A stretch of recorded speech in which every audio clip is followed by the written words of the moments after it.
Então, colegas, vamos começar esta audição. Eu pedia ao serviço, podem pôr digamos, a imagem do Sr. Engenheiro, queria cumprimentá-lo, do Engenheiro João Proença. Boa tarde, Sr. Engenheiro João Proença. Queria dar-lhes as boas-vindas e dizer-lhe, lembrar o tempo que temos para esta audição.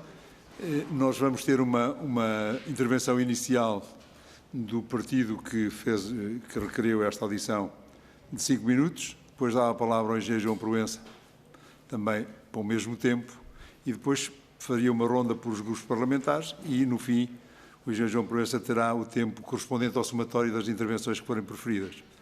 Portanto, não havendo nenhuma dúvida, vou passar a palavra ao colega Pedro Roque, do Grupo Parlamentar do PSD.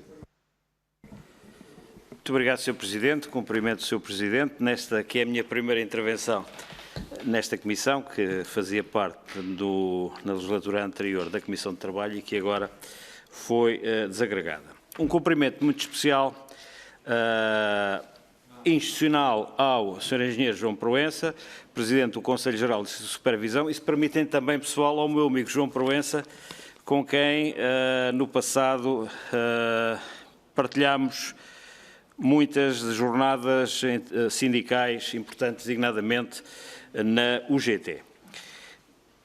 E gostaria de dizer o seguinte, em nome do PSD, a apresentação do requerimento do PSD. A ADSE, pela sua dimensão e relevância, é o mais abrangente e importante subsistema complementar de saúde em Portugal. Tem acima de 1 milhão de beneficiários e mais de 600 milhões de euros anuais de receitas de cotizações. A ADSE foi criada há quase 60 anos como uma espécie de complemento salarial dos trabalhadores da administração pública. A ADSE coloca à disposição dos seus beneficiários, trabalhadores e aposentados e alguns familiares, prestações de saúde em regime convencionado e em regime livre. O PSD entende que a ADSE não pode ser considerada um privilégio dos trabalhadores e aposentados da administração pública, já que estes a financiam integralmente, independentemente de, enquanto contribuintes, ter os mesmos deveres fiscais e contributivos que os demais cidadãos, assumindo assim também o financiamento do Serviço Nacional de Saúde por esta via. Todos os beneficiários titulares da ADSE, exceto os que têm pensões inferiores ao salário mínimo, descontam uma percentagem de 3,5% do seu salário ou pensão em 14 prestações anuais num espírito de plena solidariedade interprofissional. De facto, existem trabalhadores ou pensionistas que descontam mensalmente valores inferiores a 30 euros, enquanto outros podem descontar mais de 150, mas todos beneficiam dos mesmos direitos. Esta é uma situação distinta que acontece com a oferta de seguros de saúde. Também, distintamente dos seguros de saúde comerciais, existe uma componente de solidariedade intergeracional, não existindo limitações de acesso por motivo de idade ou de doenças pré-existentes à sua entrada no subsistema. Ora, tendo em conta estes pressupostos, designadamente a relevância que o subsistema tem para praticamente a universalidade dos trabalhadores e aposentados da administração pública, torna-se importante a audição de um conjunto de responsáveis pela orgânica da ADSE. No caso vertente, o engenheiro João Proença, Presidente do Conselho Geral e de Supervisão da ADSE, sobre as questões prementes que afetam o funcionamento e, sobretudo, o futuro da ADSE, que, pelo exposto, é absolutamente crucial para os seus beneficiários, já que eles acreditaram e acreditam não só na sua eficácia na prestação de cuidados de saúde, como na sua sustentabilidade financeira, que, a ser comprometida, representaria um rude golpe na sua expectativa. Guardar-me-ei para a ronda dos grupos parlamentares para colocar questões mais concretas. Muito obrigado. Muito obrigado, colega Pedro Roque. Queria, então, dar a palavra ao engenheiro João Proença.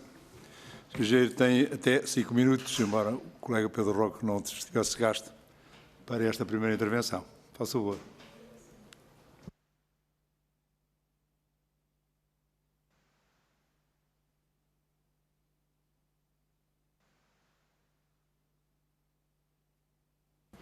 O Sr. Engenheiro tem que ativar o som. Estamos a vê-lo, mas não estamos a ouvir. O Sr. Engenheiro, estava-lhe a lembrar que tem que ativar o som, porque... Agora sim, agora sim. Muito obrigado. Faça favor, Sr. Engenheiro. Serviço da Assembleia, controlar. Bem, em primeiro lugar, gostaria de agradecer ao Sr. Presidente este convite que me foi feito e o prazer que tenho em voltar a estar com a Comissão de Trabalho, agora com a Comissão da Administração Pública e do Poder Local e da Descentralização, portanto uma comissão com poderes alargados que me são muito caros, até porque fui durante muitos anos secretário-geral de um sindicato da Administração Pública. Quero agradecer aos senhores deputados, às senhoras deputadas, em particular ao Sr. Deputado Pedro Roque, não só as suas palavras, mas também a exposição que fez sobre a ADSE, que realmente a ADSE é uma instituição extremamente importante de proteção na saúde dos trabalhadores da administração pública e que foi criada ainda no atual formato em 2017, depois de em 2014 ter sido regulado, muito com a influência da Troika, ser regulado que a ADSE era financiada totalmente pelos beneficiários, salvo um financiamento das autarquias que se manteve, que tinha sido criado em 2010. E é esta a matriz da ADSE, também financeira, que há que defender. E, portanto, embora para nós o problema das autarquias é um problema particular que tem que ter uma solução adequada. Segunda questão. O alargamento. O alargamento tem a ver com isto tudo. Tem a ver com uma ADSE financiada pelos beneficiários, uma ADSE sustentável, uma ADSE que garanta proteção de saúde e, sobretudo, uma ADSE que mantenha a sua matriz. Ser a instituição de proteção de saúde dos trabalhadores do Estado no âmbito alargado, não só os do âmbito de contrato de trabalho de funções públicas, mas também os CITES. E às suas famílias, embora com limitações, até porque os familiares não pagam para o sistema. Então, relativamente ao alargamento, nós sempre defendemos este alargamento. Propusemos em maio de 2018 uma solução, até elaboramos um projeto de diploma legislativo, simplesmente o Governo não avançou com o mesmo. O que é que este projeto basicamente referia? Manter a matriz da ADSE, a todos os sítios, alargar a todos os sítios, por uma questão de sustentabilidade e justiça. A sustentabilidade é clara.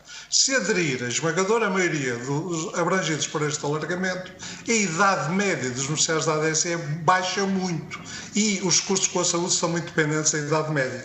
Repare-se que na altura fazia-se um balanço, os trabalhadores da saúde tinham uma idade média de 41 anos, os trabalhadores, os outros sítios, 48 anos. E de justiça, porque estes trabalhadores sítios é porque o Estado decidiu criar instituições com a gestão empresarial, o Estado, Administração Central, Regional e Local, e, portanto, os novos trabalhadores têm um contrato individual de trabalho, mas trabalham lado a lado com os antigos trabalhadores do contrato que mantém o contrato de trabalho de funções públicas. Era fundamental. Qual era o universo previsível à altura? 50 mil trabalhadores da saúde, 40 mil da administração local e cerca de 10 mil os restantes. Bem, durante muito tempo esperamos pelo alargamento, surgiu em janeiro de 2021. E surgiu e foi saudado pelo CGS, consideramos este alargamento extremamente importante, embora com algumas lacunas que deviam ser corrigidas. Gostaria de referir, em primeiro lugar, que o alargamento, como sabem, refere os trabalhadores da Lei Geral da Lei de Trabalho de Funções Públicas, os trabalhadores, em geral, com sítios das entidades públicas com gestão empresarial e uma cláusula particular para as instituições do ensino superior, até por causa das fundações das universidades. Não foi considerado nenhuma especificidade relativamente à administração local, relativamente às entidades reguladoras. E, portanto, digamos, logo aqui surgem grandes dificuldades. Portanto, nós, o Conselho Diretivo enviou uma primeira listagem, nós consideramos muito eficiente, demos um parecer, saudando o alargamento, referindo as dificuldades de leitura e as omissões, nomeadamente, também não refere uma questão particular que nós tínhamos chamado a atenção, os trabalhadores a tempo parcial pagam, às vezes por trabalho 2 ou 3 horas, nomeadamente as universidades, pagam muito pouco, pagam de acordo com o salário que recebem quando deviam pagar o correspondente a tempo inteiro. O Governo omitiu essa matéria, não a considerou, o que é perigoso face ao potencial inscrição de muitos trabalhadores de universidades neste tipo. E, portanto, sugerimos correções à listagem. Agora já recebemos a listagem homologada pelas tutelas e o que é que podemos dizer relativamente a essa listagem? A listagem, digamos, responde àquilo que foram as preocupações do CGS na administração central e na administração local. Não responde minimamente na administração regional, não responde minimamente na administração local. Em reunião com a Sra. Ministra referiu que o universo potencial era 108 mil trabalhadores. Depois de haver estatísticas, 108 mil da administração local. Na administração regional não sabemos quantos estão, agora surgiram os organismos foram indicados pelos governos regionais, como sugerido pelos governos regionais, como sugerido pelo CGS. Quanto à administração local, na primeira proposta aprecia os serviços municipalizados. Nós dissemos que não faz sentido, porque os serviços municipalizados, se forem serviços de autarquia, contrato de trabalho de funções públicas, estão todos inscritos, portanto o número de inscritos é 0. Na última listagem, o número de inscritos mantém-se 0. Ou seja, só aparecem os serviços municipalizados. E essa é a grande preocupação.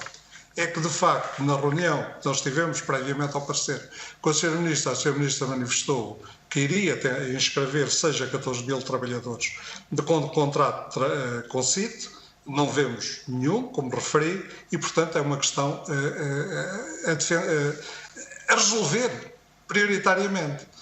E também, já agora, visto que o Sr. Deputado Pedro Roque referiu esta questão central de outras questões prementes, eu quero referir uma questão premente, que é a questão das autarquias serem a única instituição que paga totalmente os custos com os seus beneficiários. E, ao mesmo tempo, os beneficiários pagam 3,5% para a ADSE.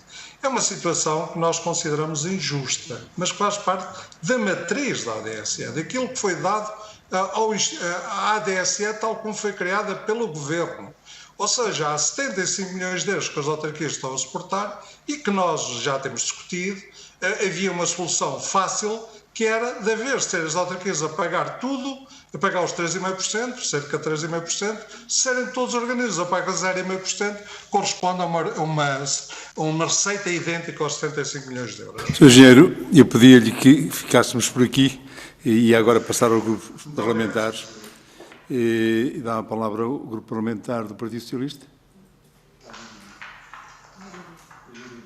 É a deputada Eurídice Pereira, que está via online. Vá, colega. Muito bem, Sr. Presidente. Muito obrigada outra vez. Faça favor. Cumprimento o Sr. Engenheiro João Proença, enquanto Presidente do Conselho Geral e de Supervisão da ADSE, e ainda bem que aqui está connosco, porque há, de facto, do meu ponto de vista, um conjunto de coisas a se esclarecer e, aliás, na intervenção inicial, suscitou-me ainda mais, enfim, algumas dúvidas que gostaria de ver esclarecidas. Vamos, portanto, a isso, não deixando de dar uma nota muito rápida para dizer que, de facto, o Conselho Geral e de Supervisão sempre foi favorável a este alargamento, já falámos disto na legislatura, inclusive, passada, e, portanto, ele está aí e agora é a final.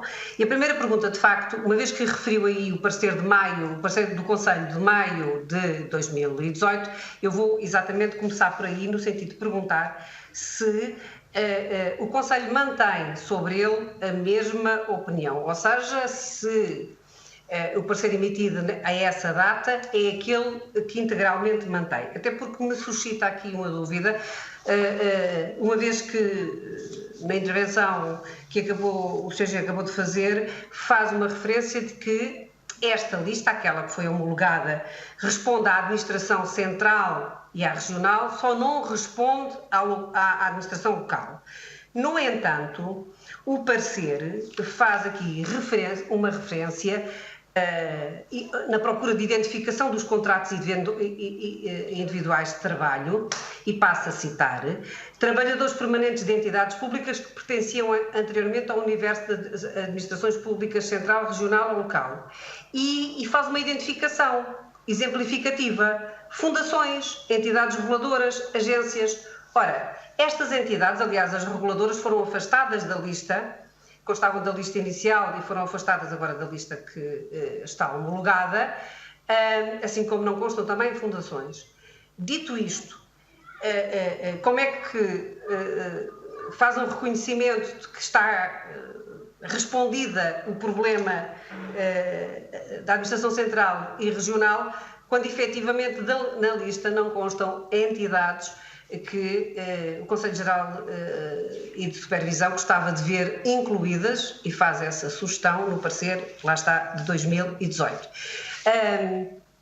Gostava também de saber a opinião relativamente às PPPs. Concretamente, solicita-se a integração na lista de 2 PPPs de saúde, a de Loures e de Cascais. E aqui, para além de perguntar a opinião do Conselho, pergunto também, mas a serem estas, porque é que não são as outras? Porque também existem parcerias público-privadas no domínio da rodovia, por exemplo, e portanto, porquê umas e não outras? Gostaria também de fazer aqui um apontamento e que tem a ver com o universo dos potenciais, do potencial alargamento, até para tentar clarificar também aqui uma coisa dita pelo senhor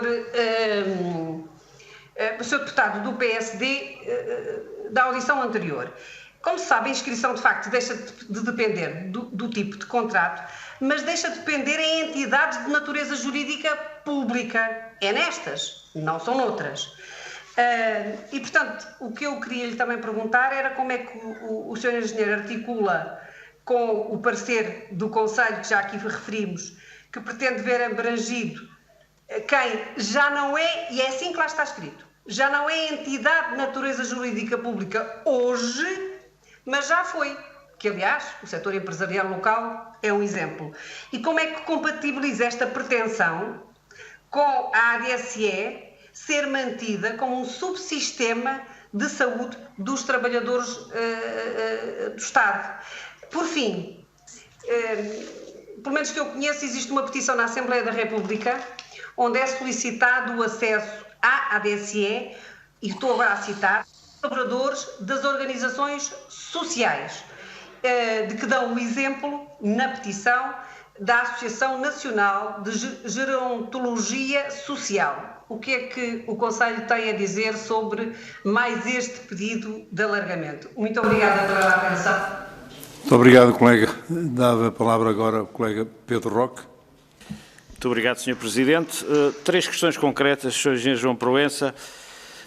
A Deloitte elaborou um estudo no final de 2018 em que apontava para previsões, e cito, num cenário de ausência de choques, apontava para saldos negativos nas contas da ADSE, com tendência para agravar no horizonte até 2022.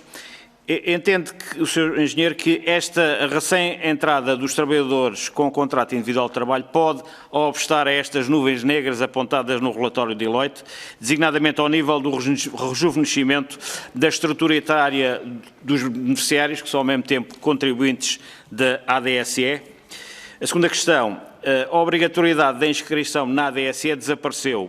O que, por um lado, é compreensível, mas, por outro, pode criar-se aquilo que alguns definem como um problema de seleção adversa, isto é, a manterem-se no subsistema apenas aqueles que nele virem um benefício líquido e, deste modo, reduzirem-se as receitas. Situação que apenas não ocorre atualmente em virtude de um fenómeno de economia comportamental e de pura inércia. A questão é, não pode este princípio atuar contra a própria sustentabilidade futura do subsistema? Terceira e última questão. A ADSE, Instituto Público de Proteção e Assistência na Doença, é um Instituto Público de Regime Especial e de Gestão Participada, integrado na administração indireta do Estado, com dupla tutela do Ministério da Modernização do Estado e da Administração Pública e do Ministério das Finanças, dotado de autonomia administrativa e financeira e património próprio. Ora, tendo em consideração o facto de o Estado, que anteriormente era co-contribuinte para o subsistema, ter deixado de o ser, com as exceções que já aqui foram referidas, passando esse encargo apenas para o beneficiário, de que modo é que será legítimo a ser ele, o Estado, o gestor do subsistema? Posto de outro modo, não será razoável e adequado que sejam os trabalhadores, através, por exemplo, dos seus representantes, a serem os únicos gestores do sistema? Gostava de ouvir a sua opinião sobre este assunto. Muito obrigado. Obrigado, colega Pedro Roque. E penso que tem a palavra agora a deputada Paula Santos. Muito obrigado, Sr. Presidente. Queria também cumprimentar o Sr. Engenheiro João Proença, agradecer a sua disponibilidade. Gostaria de abordar aqui dois aspectos relativamente à ADSE. Um primeiro sobre o alargamento da ADSE aos trabalhadores da administração pública com contrato individual de trabalho. Foi uma questão que o PCP vinha a suscitar e colocava em cima da mesa, porque de facto estamos a falar de trabalhadores que são da administração pública, mas que a natureza do vínculo é diferente, não por sua responsabilidade, mas porque os vários governos decidiram alterar a natureza de um conjunto de instituições. De facto, na área da saúde, isto é muito mais evidente com as entidades públicas empresariais, mas haverá outras. E isto coloca aqui um problema de fundo, que há pouco também já tivemos na audição anterior a oportunidade de abordar, que prende-se de facto com o vínculo dos trabalhadores da administração pública, que deviam todos ter um vínculo público de nomeação e, de facto, para pôr fim às profundas desigualdades que hoje existem entre trabalhadores com contratos de trabalho em funções públicas e trabalhadores com contratos individuais de trabalho, que, por exemplo, dando novamente os exemplos dos hospitais EPE, que têm as mesmas responsabilidades, trabalham lado a lado, mas que têm um conjunto de direitos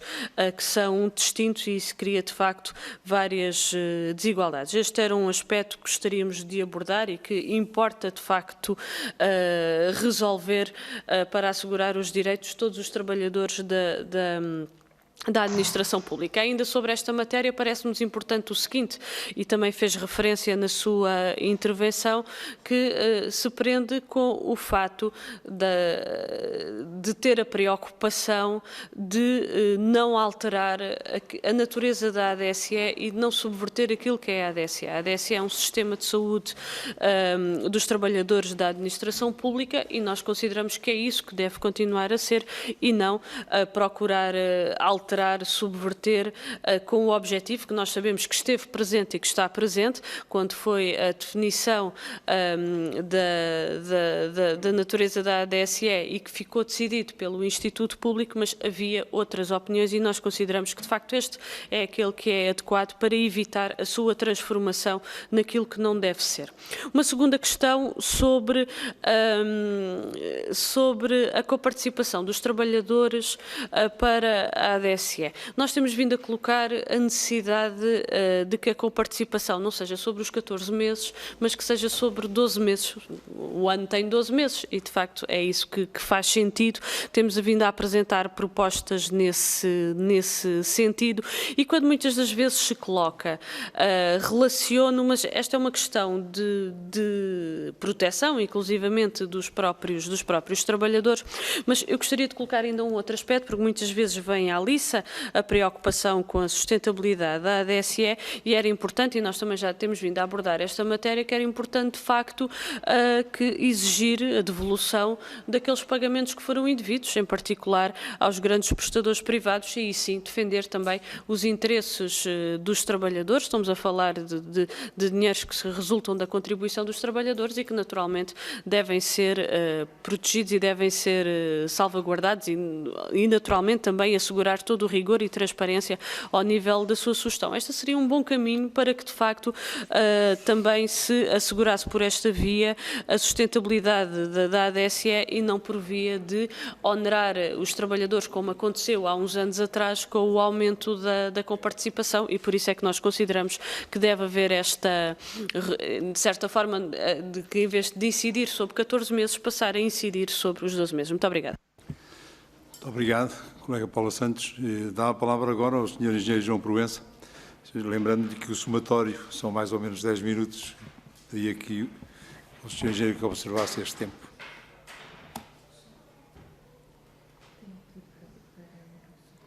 O Sr. Engenheiro tem que voltar a ligar o microfone, não temos som.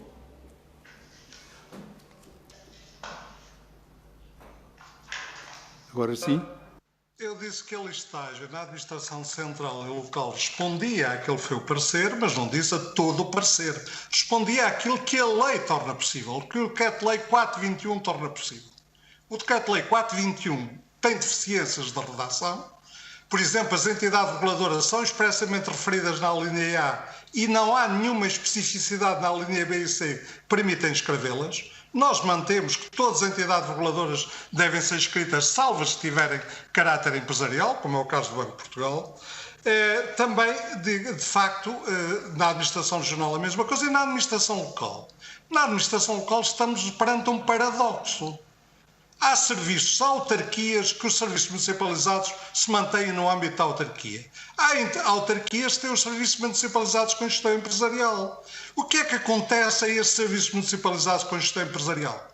Em 2014 foi alterada a lei do poder local por imposição da Troika e todas estas empresas passaram a ser reguladas pelo direito comercial.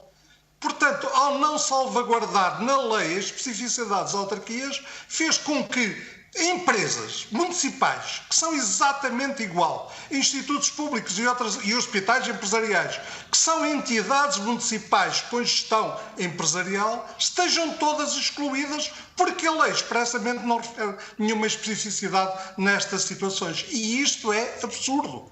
Como digo, sempre o parecer da ADSE o parecer do CGS foi no sentido de os 50 mil da área da saúde, agora são 60 mil, também outros organismos, os 40 mil das autarquias e 10 mil, que agora são bastante mais em termos de contratos individuais de trabalho noutros setores.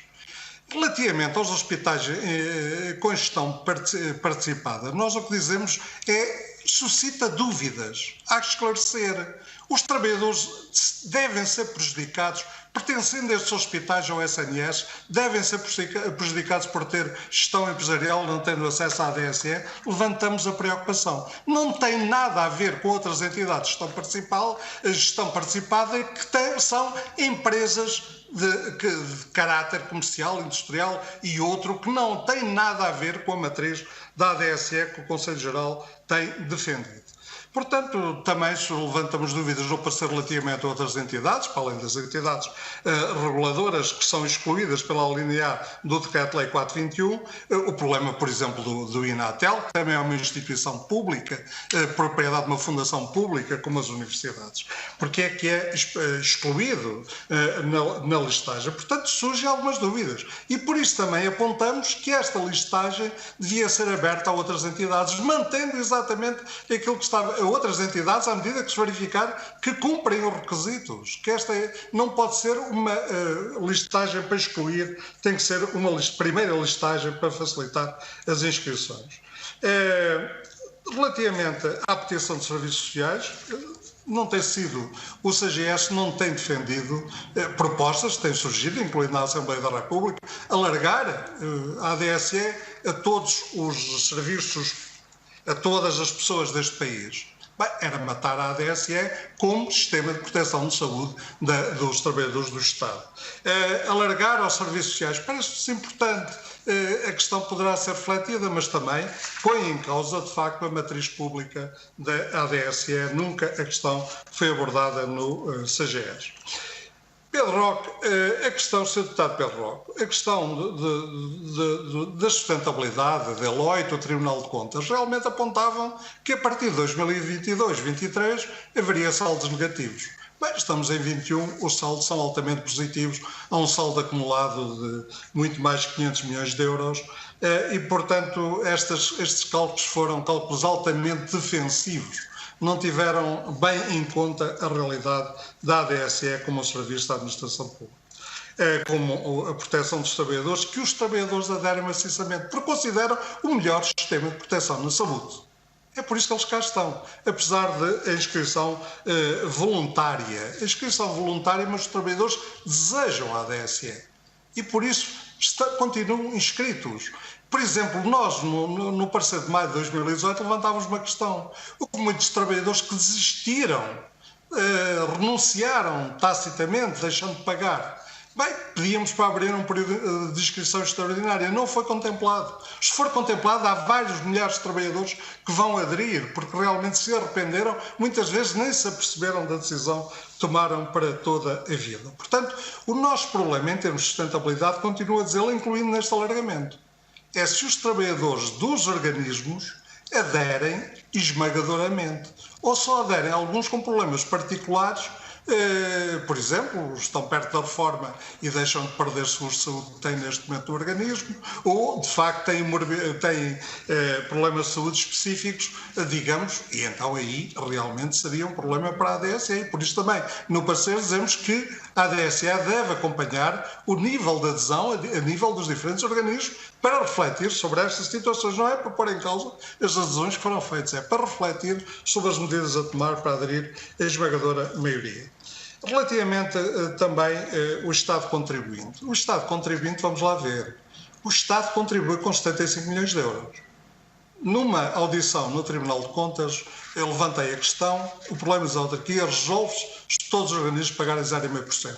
O Estado é o único grande organismo, grande empresa, empresas públicas, empresas participadas, todas elas têm algum custo com a proteção da saúde. O Estado central, o Estado regional, o custo é zero. Os únicos que pagam são os beneficiários. No Estado local, bem, o custo para as autarquias é total. E, portanto, se os 75 milhões que são pagos pelo Estado, através das autarquias, forem distribuídos por todos os organismos, dava um sistema muito mais justo. Mas não pedimos dinheiro adicional. Não podemos aceitar que reduzam as receitas da ADSE e já lá ia. Quanto a este problema de reforçar a gestão com maior participação dos beneficiários, achamos que isso era importante. Tem havido uma posição do CGS de rejeitar a mútua, de rejeitar um sistema mutualista. Aliás, se a ADSE fosse uma mútua, no dia, é bom de lembrar que a ADSE deixaria de ser um serviço de proteção dos trabalhadores na saúde, passaria a ser um seguro de saúde como todos os outros. E até com grandes apetites no sentido da sua privatização. Portanto, mas poderia de refletir sobre a gestão. O Tribunal de Contas tem levantado, por exemplo, a participação do CGS, de maior participação dos representantes dos beneficiários.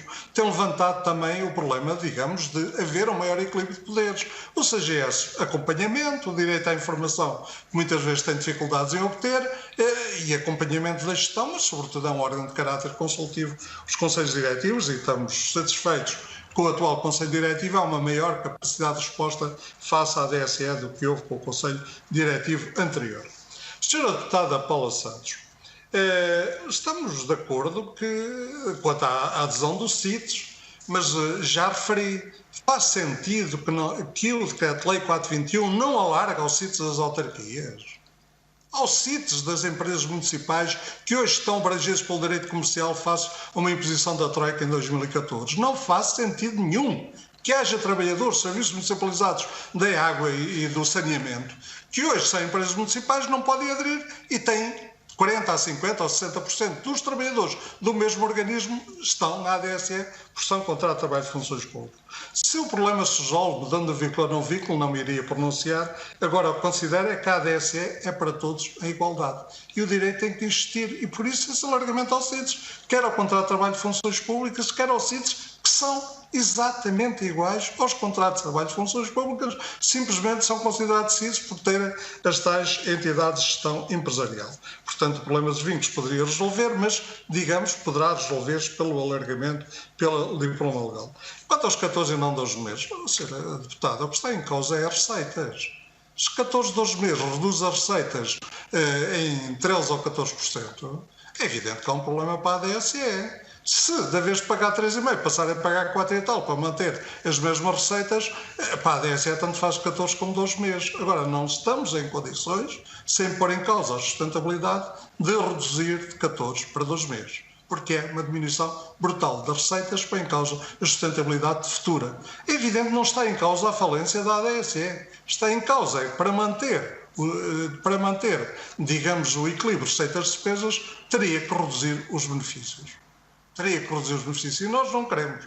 Aliás, por exemplo, na discussão agora da tabela do regime convencionado, o nosso problema é alargar benefícios em algumas áreas, por exemplo, nos cuidados dentários, em que temos um sistema bastante melhor do que o normal, mas que há muito a melhorar. Temos o melhor sistema de proteção no sistema oncológico, mas também há problemas a resolver e noutras questões.